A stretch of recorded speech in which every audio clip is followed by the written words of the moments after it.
I have I think it's the last question, and it's a history question. And it's a history question about being in a hole. Doug, you've written about the Gilded Age, similar age now with extreme inequality. And there was so much outrage that it elected Teddy Roosevelt, started progressive era. He was the first mover on the environmental movement. How does today's outrage break through into meaningful politics? What can we draw, hopefully, from the Gilded Age? Well, there's a lot of, Theodore Roosevelt broke from his class. I mean, he broke, he used to tell J.P. Morgan that my Justice Department knows no ticker tape. He didn't care what Wall Street was doing.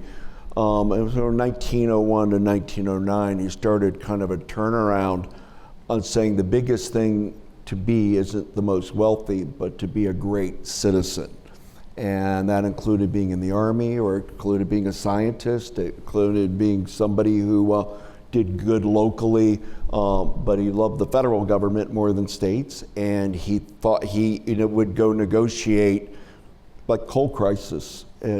People, he would go and sit down with, which is hard to do, because coal was the energy. I mean, Chicago is coming from coal in Illinois, and the East Coast, coal, Pennsylvania, West Virginia, and he negotiated labor and big industry, and then of course trust busting, breaking up tech companies if they get too big now would be something like that when you're looking at the trinity of the tech companies all sitting there at the White House the other day, should they be broken up? Are they becoming monopolies? And these are questions that we have to ask. I like Governor Pritzker of Illinois, who's a billionaire, and he's been on television shows joking about, yeah, I am. So it's not a question of shaming billionaires to me, as much as it is talking about wealth inequity, and you're dealing with this rarefied 0.5% that's controlling the United States and what we do, and we have to find ways to at least have guardrails or TR protective laws, so we're just not a country of oligarchs, of a group of 40 people running the show. It's supposed to be a democracy where each of us have an equal sense of worth. Absolutely. Doug's entirely right. And inequality is if climate change is the physical threat that we face, the grotesque levels of inequality in our society are the sort of are sapping our politics more than anything else. That really began, I mean, John D. Rockefeller was the first model of the modern plutocrat, and it was because he understood that if you could get control of a scarce and valuable thing, that you would then end up with enormous wealth and power, and it's been the model ever since. Look around the world in which we inhabit at the moment. Our biggest oil and gas barons in this country were the Koch brothers, more refining and pipeline capacity. They used their winnings to erode the foundations of our democracy. The reason that it's been so easy for Donald Trump to kick them over is because they were rotted out from the inside when he got there.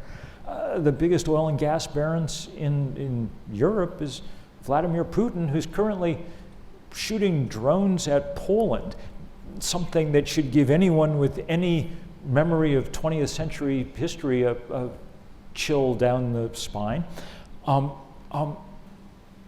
Being able to start to erode some of that. I can't think of any physical thing we could do that would start to erode that inequality more quickly than take away the material basis of that scarcity and replace it with the just wash of sunshine across the planet.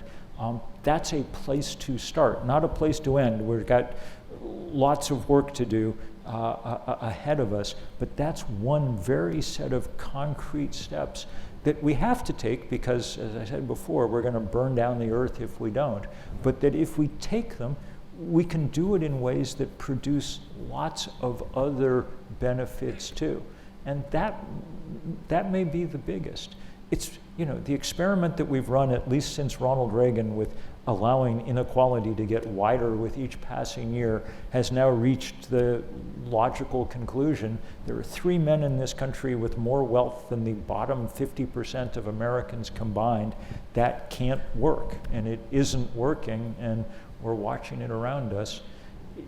It's a dark moment, but there is at least this one ray of literal light that's shining through.